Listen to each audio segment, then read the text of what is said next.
സദസ്സ് തിരുവനന്തപുരത്ത് ആണ് ഇന്ന് തുടരുന്നത്.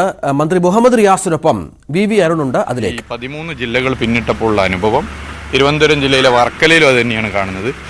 ഇനിയുള്ള കേന്ദ്രങ്ങളിലും അഭൂതപൂർവമായ ജനപങ്കാളിത്തമായിരിക്കും. നമ്മൾ കാസർഗോഡ് തുടങ്ങുമ്പോൾ വളരെ സമാധാനപരമായിരുന്നു. കണ്ണൂരെത്തുമ്പോൾ പക്ഷേ കല്യാശ്ശേരി എത്തുമ്പോൾ മുഖ്യമന്ത്രിയുടെ മന്ത്രിമാർ നിങ്ങൾ സഞ്ചരിച്ച വാഹനത്തിന് മുന്നിൽ യൂത്ത് കോൺഗ്രസിൻ്റെ പ്രതിഷേധമുണ്ടാകുന്നു. അവിടെ DYFI CPM പ്രവർത്തകർ മർദ്ദിക്കുന്നു, ക്രൂരമായി തന്നെ മർദ്ദിക്കുന്നു. അതിനുശേഷം ഇങ്ങോട്ട് ഈ നവകേരള സദസ്സ് ഓരോ ദിവസം പോകുമ്പോൾ എവിടെയൊക്കെ പ്രതിഷേധം ഉണ്ടാകുമെന്ന കാര്യം കൂടി അന്വേഷിക്കാൻ തുടങ്ങിയ ആളുകൾ. എന്താണ് അതിനെപ്പറ്റി പറയാനുള്ളത്? അല്ല, അതൊക്കെ UDF തന്നെ യോജിപ്പില്ലാത്ത പ്രവർത്തനങ്ങളാണ്. UDF കക്ഷി നേതാക്കന്മാർ പറഞ്ഞു ഇങ്ങനെയൊരു സമര രീതി ഞങ്ങൾ ആലോചിച്ചിട്ടില്ല. കോൺഗ്രസ്സിലെ തന്നെ സമുന്നതരായ നേതാക്കന്മാർ പറഞ്ഞു ഇങ്ങനെയൊരു രീതി ഞങ്ങൾ ആലോചിച്ചിട്ടില്ല. ഷൂസ് എറിയുക, ചീമുട്ടെറിയുക, അതുപോലെ ചാവേർ സമരം, ഓടുന്ന ബസ്സിന് മുമ്പിൽ ചാടുക, ഇടയ്ക്കിടയ്ക്ക് ചാടുകയാണ്. ആ ഡ്രൈവർ എത്ര ബുദ്ധിമുട്ടിയാണ്. അയാൾക്ക് ശരിക്കൊരു പ്രത്യേക അവാർഡ് കൊടുക്കണം. എപ്പോൾ വേണമെങ്കിലും ആൾ ചാടും, ഈ ചാവേറുകൾ ചാടുമെന്നുള്ള നിലയിൽ ആ വാഹനം ഇതുവരെ എത്തിച്ചല്ലോ. അത് കനകോലുവിൻ്റെയും പ്രതിപക്ഷ നേതാവിൻ്റെയും ഒരു തന്ത്രമാണ്. ആരെങ്കിലും ചാടി വണ്ടി തട്ടി പരിക്ക് പറ്റുകയോ അല്ലെങ്കിൽ മരണപ്പെടുകയോ ചെയ്താൽ ഒരു രക്തസാക്ഷി പരിവേഷം നൽകി കേരളത്തിലാകെ കലാപമുണ്ടാക്കുക എന്നുള്ള തന്ത്രത്തിൻ്റെ ഭാഗമായിരുന്നു. അപ്പോൾ ഇതൊക്കെ ചെയ്യുന്നു. മുഖ്യമന്ത്രിക്ക് നേരെ ചീമുട്ട എറിഞ്ഞാൽ സ്വാഭാവികമായിട്ട് ജനങ്ങളിൽ വികാരം ഉണ്ടാവും. ഷൂസ് എറിഞ്ഞാൽ സ്വാഭാവികമായിട്ട് വികാരം ഉണ്ടാവും. ആ വികാരം തീർച്ചയായിട്ടും ഒരു പ്രശ്നത്തിലേക്ക് എത്തിക്കുക എന്നുള്ളതായിരുന്നു തന്ത്രം. പക്ഷേ അതിൽ നിന്നൊക്കെ അതിജീവിച്ച് പോകാനായി, വലിയ നിലയിൽ മുന്നോട്ട് പോകാനായി പ്രതിപക്ഷ നേതാവും ചില കോൺഗ്രസ് നേതാക്കന്മാരും കോൺഗ്രസ് പാർട്ടിയിലും UDF ഒറ്റപ്പെട്ടു എന്നുള്ളത് കൂടിയാണ് ഇതിൻ്റെ മറ്റൊരു പ്രത്യേകത. ഇന്നലെ സെക്രട്ടേറിയറ്റ് മുന്നിൽ ഒരു സമരം നടന്നു. പ്രതിപക്ഷ നേതാവ് മുന്നിൽ നയിച്ച സമരം.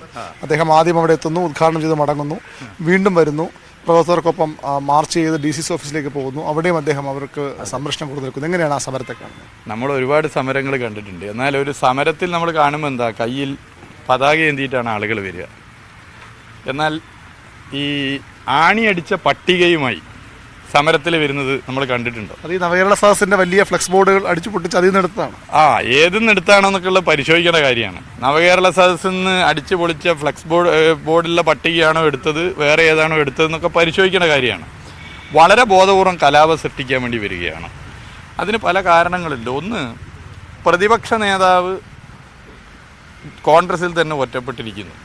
അതിൽ നിന്ന് തിരിച്ചു വരണം എന്നുള്ളതാണ് ഒരു പ്രശ്നം. അതിന് അദ്ദേഹത്തിൻ്റെ ചില സ്വന്തക്കാരെ വെച്ച് നടത്തിയ സ്പോൺസേഡ് സമരമാണ് ഒന്ന്. രണ്ട്, KPC പ്രസിഡന്റ് തുടർച്ചയായി നടത്തിക്കൊണ്ടിരിക്കുന്ന സംഘപരിവാർ അനുകൂലമായ പ്രസ്താവനകൾ ഏറ്റവും അവസാനം ചാൻസലർ വിഷയത്തിൽ കണ്ടു. അതിലാകെ അവർ നാണം കെട്ടിരിക്കുകയാണ്. അപ്പോൾ അതിൽ നിന്ന് രക്ഷ നേടണം. 2, 3, നവകേരള സദസ്സിൻ്റെ ജനപങ്കാളിത്തം. ആ ജനപങ്കാളിത്തത്തിൽ നിന്നും ശ്രദ്ധ തിരിക്കാനും ജനങ്ങളെ ഭീതിയിൽ അതിൻ്റെ ഭാഗമായ പരിപാടിയിൽ പങ്കെടുപ്പിക്കാതിരിക്കാനും ശ്രമിക്കണം. ഇങ്ങനെയുള്ള പല അജണ്ടകൾ ഇതിൻ്റെ പിന്നിലുണ്ട്. നമ്മൾ എത്ര സമരം കണ്ടിട്ടുണ്ട്. പ്രതിപക്ഷ നേതാവ് നേരിട്ട് കലാപത്തിന് ആഹ്വാനം ചെയ്യുകയും നേതൃത്വം കൊടുക്കുകയും ചെയ്തൊരു സമരം കണ്ടിട്ടുണ്ടോ?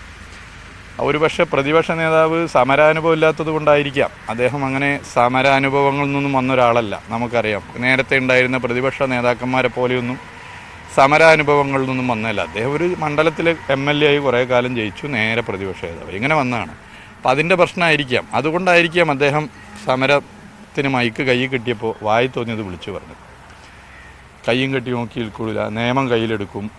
ഇത് ഈ 2.5 കൊല്ലമായിട്ട് ജനങ്ങൾ കേൾക്കണം ഒരേ ടൈപ്പ് ഡയലോഗ്. എന്നാൽ ഒന്നിട്ട് നടക്കുന്നില്ല. അതാണ് VD സതീശൻ വെറും ഡയലോഗ് സതീശനായി മാറുകയാണ്. ഡയലോഗ് ഇങ്ങനെ അടിക്കുക, ഡയലോഗ് അടിച്ചുകൊണ്ടിരിക്കുക. എന്നാൽ അതൊട്ടൊന്നും നടക്കാൻ പോകുന്നില്ല. അങ്ങനെ ചെയ്യും, ഇങ്ങനെ ചെയ്യും, കയ്യും കെട്ടി നോക്കിക്കൂല, വിടൂല, വെറുതെ വിടൂല. അപ്പം ഇത് ഇപ്പോൾ ഒരു ബോറൻ ഏർപ്പാടായിട്ട് പൊതുവേ ജനങ്ങൾ കാണുന്നു. വെറും ഡയലോഗ് അതിങ്ങനെ അടിക്കുന്ന ഒരാളായി VD സതീശൻ മാറുന്നു.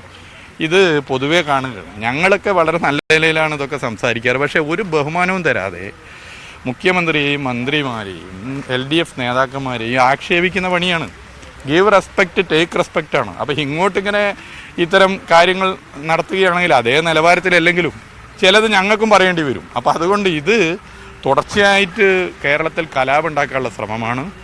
ഒരു കാര്യം ഉറപ്പാണ്, ഇടതുപക്ഷ സർക്കാർ അതിൻ്റെ ഭരണവുമായിട്ട് മുന്നോട്ട് പോകും. ഇനിയുള്ള തെരഞ്ഞെടുപ്പിലും ഇടതുപക്ഷ തുടർച്ചയായ ഭരണം കേരളത്തിലുണ്ടാവും. ഇത് അഹങ്കാരം കൊണ്ട് പറയല്ല, ജനങ്ങളുടെ പൾസ് മനസ്സിലാക്കിയിട്ടാണ്. LDF തുടർഭരണം കേരളത്തിലുണ്ടാകും. പക്ഷേ പ്രതിപക്ഷ നേതാവിൻ്റെ കസേരയിൽ VD സതീശൻ ഉണ്ടാകില്ല. അത് കോൺഗ്രസ് പുതിയ ആളെ കണ്ടെത്തും. അദ്ദേഹം ഇന്നലെ പറഞ്ഞത് ഒരു കടലാസ് കഷ്ണം പോലും മുഖ്യമന്ത്രിക്കും മന്ത്രിമാർക്കും നേരെ എറിയരുതെന്ന് പറഞ്ഞ ആളാണ് ഞാൻ. പക്ഷേ ഇപ്പോൾ മാറ്റി പറയാനാണ് ഇന്നലെ സെക്രട്ടറി മുന്നിൽ വന്നത്. അതാ ഞാൻ പറഞ്ഞ വെറും ഡയലോഗാണെന്ന്. ഇന്ന് പറയുന്നതല്ല നാളെ പറയുക, ഇന്നലെ പറയുന്നതല്ല ഇന്ന് പറയുക. വെറും അദ്ദേഹം ഇരിക്കുന്ന സ്ഥാനത്തിൻ്റെ പക്വതയോടുകൂടി കൈകാര്യം ചെയ്യാൻ അദ്ദേഹത്തിന് പറ്റുന്നില്ല. അതിൻ്റെ പ്രശ്നമാണ്. കയ്യടി കിട്ടാനോ അല്ലെങ്കിൽ സോഷ്യൽ മീഡിയയിൽ കുറച്ച് മ്യൂസിക് ഇട്ട് ഡയലോഗ് പോകാൻ കുറച്ച് യൂത്ത് കോൺഗ്രസ്സുകാരെ തയ്യാറാക്കി വെക്കുന്നതിന് വേണ്ടിയിട്ടല്ലല്ലോ പ്രതിപക്ഷ നേതാവ് പ്രവർത്തിക്കേണ്ടത്. പക്വമായി പ്രവർത്തിക്കണ്ടേ? നവകേരള സദസ്സ് അതിൽ പങ്കെടുക്കണം എന്ന് ആദ്യം നിശ്ചയിച്ചിരുന്നെങ്കിൽ എവിടെ എത്തുമായിരുന്നു? ആ നിലപാട് ജനങ്ങൾ രണ്ട് കൈ നീട്ടി സ്വീകരിക്കുകയായിരുന്നു. ചാൻസലർ വിഷയം ഇന്ത്യയിലെ മറ്റ് സംസ്ഥാനങ്ങളിൽ സിലബസുകളിൽ കാവ്യവൽക്കരണം കൊണ്ടുവരുന്നത് പോലെ കേരളത്തിലും കൊണ്ടുവരാൻ അനുവദിക്കില്ല. ഇതിൽ സർക്കാരിനോടൊപ്പമാണ് നിലപാടെന്ന് പ്രതിപക്ഷ നേതാവ് പറഞ്ഞിരുന്നെങ്കിൽ ജനപിന്തുണ കൂടിയല്ലേ ചെയ്യുക.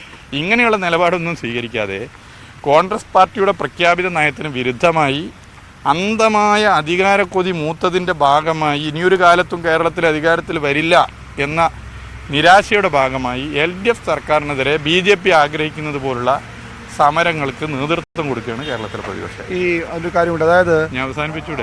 ഇതിലൊരു കാര്യം കൊണ്ടുള്ളത്, അതായത് ഈ ഇന്നലെ ഈ DYFIയുടെ പ്രവർത്തകർക്കെതിരെ പലയിടത്തും, അതായത് പ്രതിരോധിക്കാൻ വരുന്ന മുഖ്യമന്ത്രിയുടെ യാത്രയെ പ്രതിരോധിക്കാൻ DYFI പലർക്കും അടികിട്ടി തുടങ്ങി. നേരത്തെ കോൺഗ്രസ്സുകാർക്ക് അടികിട്ടിയെങ്കിൽ ഇപ്പോൾ അത് കൊല്ലത്തും ഇന്നലെ ആറ്റിങ്ങലിലും കണ്ട തിരിച്ചാണ്. അറിയില്ല അതെന്താ സംഭവം എന്ന് എനിക്കറിയില്ല. കോൺഗ്രസ്സുകാർ സംഘടിച്ചു അല്ല, അതെനിക്കറിയില്ല സംഭവം. പൊതുവേ കലാപം ഉണ്ടാക്കാനുള്ള ശ്രമമാണ്. മുഖ്യമന്ത്രിയെ ചീമുട്ട എറിയാൻ ശ്രമിക്കുക, ഷൂസ് എറിയാൻ ശ്രമിക്കുക. കേരളം മുഴുവൻ ഷൂസ് എറിയെന്ന് പറഞ്ഞു. ഇതിൻ്റെ എന്തായി? ഷൂസ് കച്ചവടക്കാരൊക്കെ സന്തോഷിച്ചു, കുറേ കച്ചവടം ഉണ്ടാവുന്നു. പക്ഷേ അതൊട്ടുണ്ടായിട്ടില്ല. ചീമുട്ട എറിയെന്ന് പറഞ്ഞു എന്തായി? നടന്നില്ല. ചാവേർ സമരം, ചാടി വീട്, ഇങ്ങനെയുള്ള സമരങ്ങൾക്ക് നേതൃത്വം കൊടുക്കുക. അതിലൂടെ ജനങ്ങളിൽ വൈകാരികമായി സമരം ചെയ്യുന്നവർക്കെതിരെ തിരിക്കുക, അതൊരു പ്രശ്നമാക്കി മാറ്റുക. അതല്ലേ ശ്രമം? ഈ ശ്രമം ശരിയാണോ? അപ്പോൾ പ്രതിപക്ഷ നേതാവിനെ റോട്ടിലിറങ്ങാൻ സമ്മതിക്കില്ല എന്ന തീരുമാനം ഏതെങ്കിലും യുവജന വിദ്യാർത്ഥി സംഘടന എടുക്കുന്നുണ്ടോ? അങ്ങനെ എടുക്കുന്നില്ല. ചീമുട്ട എറിയാൻ തീരുമാനിക്കുന്നുണ്ടോ? അങ്ങനെ തീരുമാനിച്ചാൽ എത്ര ചീമുട്ട എറിയാൻ പറ്റും? ഒരുപാട് ചീമുട്ട എറിയാൻ പറ്റും. അപ്പോൾ അതൊന്നും ചെയ്യുന്നില്ല. അതല്ലല്ലോ രീതി. അപ്പോൾ ഒരു പക്വത കാണിക്കണം. ഇത്തരം കാര്യങ്ങൾ പക്വതയോടുകൂടി കൈകാര്യം ചെയ്യേണ്ട വിഷയങ്ങളാണ്. അഭിപ്രായ വ്യത്യാസങ്ങൾ ശക്തമായിട്ട് പറയാം, പക്ഷേ ജനാധിപത്യ വിരുദ്ധ സമീപനം സ്വീകരിക്കരുത്. ഓക്കെ. ഏതായാലും നവകേരള സദസ്സിൻ്റെ യാത്ര പുരോഗമിക്കുന്നു. ഇന്ന് ആറ്റിങ്ങൽ മണ്ഡലത്തിൽ നിന്ന് മറ്റു മണ്ഡലങ്ങളിലേക്കും പര്യടനം പോകും. മന്ത്രി മുഹമ്മദ് റിയാസ് രൂക്ഷ വിമർശനമാണ് പ്രതിപക്ഷ നേതാവ് VD സതീശനെതിരെ ഉന്നയിക്കുന്നത്. പ്രതിപക്ഷ നേതാവ് അപക്വമായി പെരുമാറുന്നു. സമര പാരമ്പര്യമില്ലാത്ത, സമരങ്ങൾ ചെയ്ത് പരിചയമില്ലാത്ത ഒരു പ്രതിപക്ഷ നേതാവ് സ്വാഭാവികം വെറും ഡയലോഗ് സതീശനായി VD സതീശൻ മാറുന്നു എന്ന പരിഹാസം കൂടി VV അരുണാണ് ഇപ്പോൾ മുഹമ്മദ് റിയാസിനൊപ്പം, മന്ത്രി മുഹമ്മദ് റിയാസിനൊപ്പം ചേർന്ന് നവകേരള സദസ്സിന്റെ തിരുവനന്തപുരത്തെ പര്യടനം തുടരുകയാണ്. ഇതിനിടയിലാണ് VV അരുണുമായി മന്ത്രി മുഹമ്മദ് റിയാസ് സംസാരിച്ചത്. പ്രതിപക്ഷ നേതാവിനെ, ഇന്നലത്തെ പ്രതിപക്ഷത്തിന്റെ സമരത്തെ അടക്കം രൂക്ഷമായി മന്ത്രി വിമർശിക്കുന്നു. പ്രതിപക്ഷ നേതാവ് VD സതീശൻ വാചകമടി സതീശനായി മാറി എന്ന പ്രധാനപ്പെട്ട വിമർശനമാണ് മന്ത്രി മുഹമ്മദ് റിയാസ് ഉന്നയിക്കുന്നത്.